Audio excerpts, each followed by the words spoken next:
my child that I apologized to teachers for constantly. I would see the phone ring and I would just say, I'm so sorry. I'm so sorry. What did he do now? He broke 2 kids' noses. Yeah, he just said he didn't believe in teachers, so he wasn't going to learn. He was like, Jessica in my class doesn't believe in doctors. I don't believe in teachers. I'm not going to believe in teachers. He was such a challenge as a child. So I should have paid attention when he kept telling me there was something underneath his tongue. But it only came up when he was supposed to be doing homework or supposed to be going to bed. So I took all of my kids to the dentist, get their teeth cleaned, and I got called into the back, and they said, your son has a tumor underneath his tongue. And it was the size of my thumb. And Alec was like, Mom, I've been telling you I had something under my tongue. But he was my 3rd child. And I was like, you're fine. You're fine. I don't have time for you to be anything but fine. So now I'm feeling horrible. The doctor's looking at me like, how did you miss a tumor under his tongue? I'm like, I'm sorry. He said, this needs to come out. I said, you're right. Take it out. He said, no, I can't take it out. This is going to have to go to a specialist.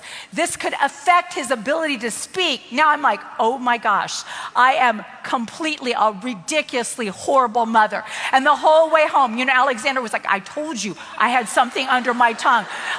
Didn't you guys hear me tell Mom? He tells John, hey, I have something under my tongue. Mom didn't take care of it. So I had to take him to the specialist because they'd already called the specialist. They didn't trust me to call the specialist. So the dentist called the oral surgeon and said, we're sending someone over. And the oral surgeon did not have a very good report. He said, now this is not cancerous, but it's extremely aggressive. And we have to take this out as soon as possible. And then he saw Alec was a little bit afraid. And he said, but you will be eating ice cream for a week.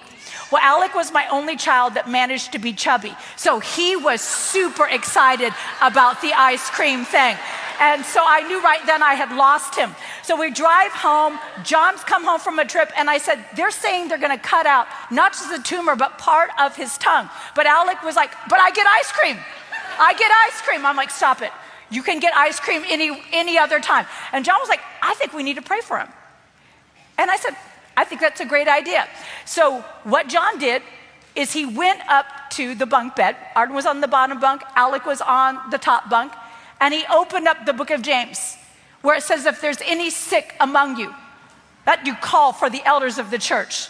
And if they've committed any sins, which my 3rd son had a lot of those, if they have committed any sins, God will forgive them and their parents will forgive them.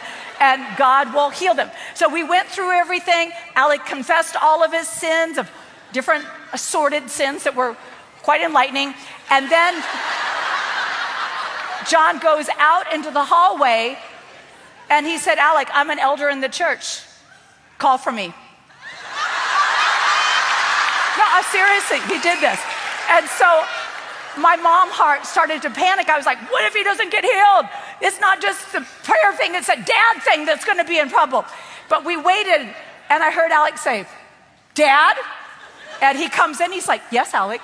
And he had a little thing of olive oil, and he anointed him.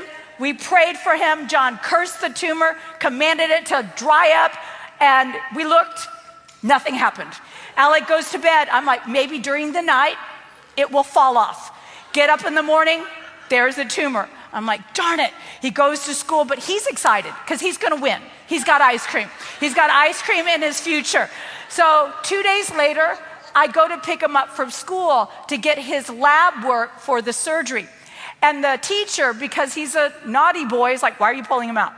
He's like, this kid needs to be here every single minute of the day. He cannot just be pulled out for random things in the middle of the day. And I said, show her, Alec. So he lifts up his tongue and the tumor was completely gone.